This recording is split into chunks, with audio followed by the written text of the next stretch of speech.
With more than 2.2 million people jailed, the United States has the highest prison population rate in the world. In fact, as of 2012, more adults in this country have been arrested than have college degrees.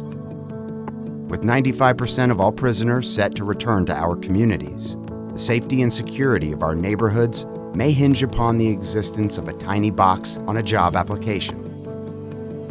As a 50-year-old who had a Juris Doctorate, I applied at over 200 jobs before I actually got a job at Taco John's. I have a bachelor's in English education and I have a master's, and I could not even get an interview at Target or Walmart. It doesn't matter what your previous experience, education, and knowledge is. All they look at is that you have a felony on your record. My experience is that definitely there's a direct correlation between that check and the chances for them to fail.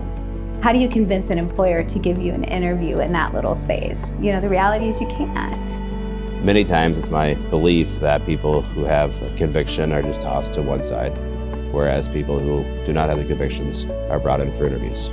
If they can get an interview, they seem to have a lot more of an opportunity to present themselves, to sell themselves. But if they're not given the opportunity to even have a conversation, it's not going to be a positive outcome for them. So the box is keeping people from even getting the interview. Just because someone's been convicted of a criminal offense in no way makes them a bad person. These aren't just criminals, these are human beings who need an opportunity to be able to support themselves. Most people, they want to come out, they want to succeed. You want to do what's right and you want to be a contributing member of society. You have experience, you have knowledge that doesn't get wiped away while you're sitting in a jail cell. But you don't feel like that when you see that box on the employment application. Each person is more than that checkbox. But when you check that box, you're categorizing someone, you're profiling someone in the eyes of someone else. We've all done bad things. If you have to explain the worst thing you've ever done to everybody that you meet, you're not going to want to come forward. Banning the box would allow everybody the opportunity to be judged on their merit and not have one thing that happened in their past completely exclude them from even the interview process. I hope that people won't judge me on the worst day of my life.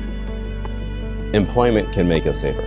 If we can keep people in a consistent job and they've got a reason to wake up in the morning, they've got something to get up for and a goal to work toward, it's going to be much better than having somebody sitting on the couch bored all day and thinking about things maybe they shouldn't be thinking about.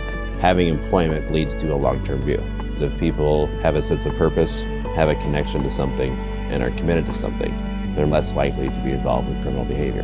Making employment more attainable is the best way to reduce crime and keep our communities safe. So it is in everybody's interest to ban the box. It's as simple as this. The box has to go.